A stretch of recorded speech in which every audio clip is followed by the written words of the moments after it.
Everybody I know has four main relationships, and they spend almost all of their time managing them. First relationship is relationship with self, inner thoughts, feelings, belief about oneself. Second is relationship with the body.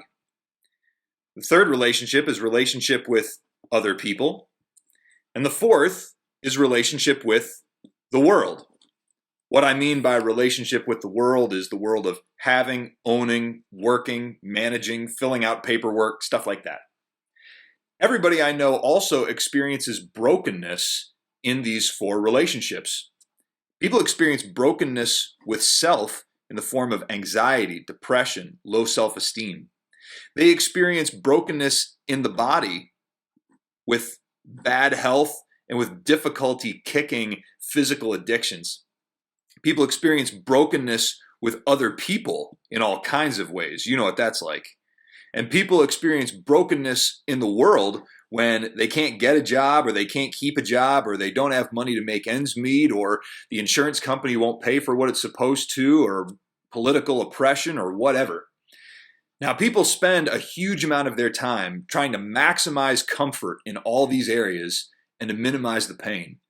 But have you noticed that no matter how much we do and no matter how much work we put in to try to make these things good and to fix them when they go bad, that it never seems to be permanent and that we never seem to get all four of them functioning perfectly at the same time?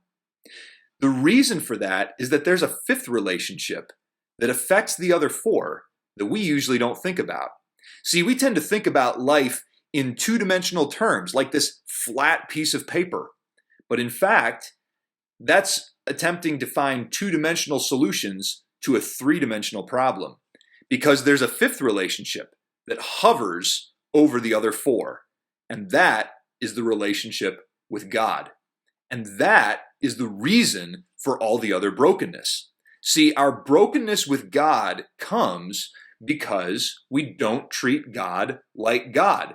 In fact, the very fact that our relationship with God is usually invisible to us, often forgotten by us, and we can't see God and we have all these different conceptions of what he's like that we can't seem to confirm, is itself evidence of that brokenness and that we don't treat God like God. We might treat him like a buddy. We might treat him like a security blanket. We might treat him like an ideal, but not like our creator and our master and the one who made us to be like himself. See, instead, we tend to treat other things like God. Some people treat their body like God, and what's driving them are either physical health or beauty or physical pleasures. Other people treat the world like God. They're trying to get as much as they can, or they're trying to achieve and climb the ladder at work. Other people treat others like God. They're looking for that special someone or child or who is going to be the one who satisfies all of their longings, or they're just looking to have friends or to get along with as many people as possible. Other people treat self like God, and they're about self-actualization, self-growth, self-achievement, self-expression, and creativity. But in all these ways, we're looking for something from these relationships that they can't provide. Only God, our Maker, can provide that ultimate satisfaction. And you know, with any relationship, if we treat somebody as different from what they are, like if we treat our spouse like they're not our spouse, or our boss like they're not our boss, there's going to be problems in that relationship. And lo and behold, there are problems in our relationship with God. And that's why we have the problems that we have. Well, God saw that this was the situation, and he loved us enough that he didn't want to keep us in that situation, and he knew that we were not going to fix the relationship with him ourselves. So what he decided to do was send his son, also God, to become a human being, to absorb our brokenness. And that someone was named Jesus of Nazareth, and he lived 2,000 years ago. He was perfect. His relationship with God was right on, and yet he came to experience our brokenness. He experienced brokenness with the world when the powers that be of his world rejected him and wanted him dead and sentenced him to die unjustly. He experienced brokenness with others as those that he was closest to, that he loved the most and spent the most time with, abandoned him, denied him, even betrayed him in his hour of need. He experienced brokenness in his body as he was tortured to death, mercilessly flogged, and hanged, nailed onto a cross to die. And he also experienced brokenness in self. His very identity was as the chosen, beloved Son of God. And yet in that moment that Jesus was hanging on that cross, absorbing all of humanity's brokenness onto himself and all of the guilt of all of humanity who had rejected God, the Father turned his face away. And in his moment of grief, he cried out, my God, why have you forsaken me?" And when he died, though, God didn't leave it there, because God caused Jesus to rise again to replace our brokenness. When Jesus rose again from the grave to new life on the third day, he had a new relationship with self, once again being demonstrated as the chosen, beloved one of God. He had a new body that could never suffer again, never die again, never hurt again.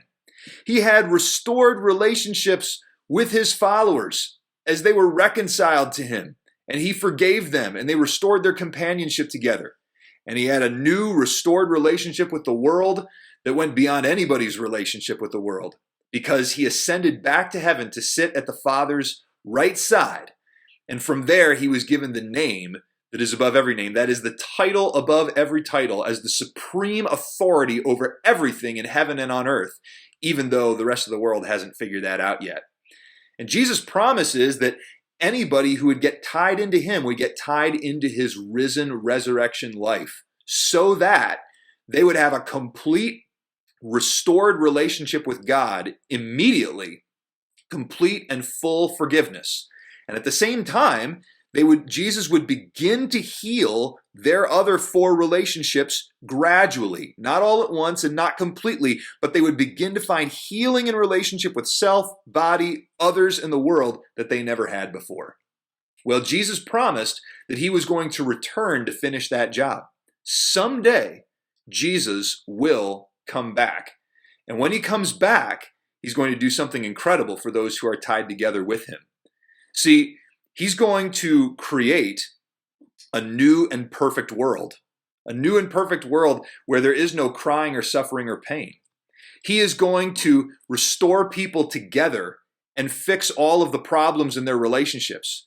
He is going to give people new bodies, and everybody who has died trusting him is going to rise from their graves into a body like he had, and they're going to have new relationship with self.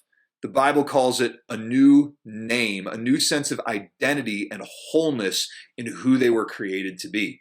So now a choice remains, and it's a choice with big consequences. On the one hand, we can keep doing what we're doing. We can keep treating self, body, others, and world, one or the other of them, as our functional God, and not treat God as the real God that he is. And we can keep trying to manage the brokenness in all these areas by ourselves with middling consequences, middling success. But when Jesus returns, he's going to say, if that's the way you want it, you can have it. But from that point forward, then, with total cutoff from God, then the brokenness with self, body, others, in the world becomes enormously more intense forever. That's what hell is. But the other option, with other consequences, is that we can get connected in to Jesus, the Son of God, and his life. We can treat God as God again, and we can trust that Jesus is the one who can give us the wholeness, and then we'll experience it forever. So, if that's something you want, the first step to that is to pray right now.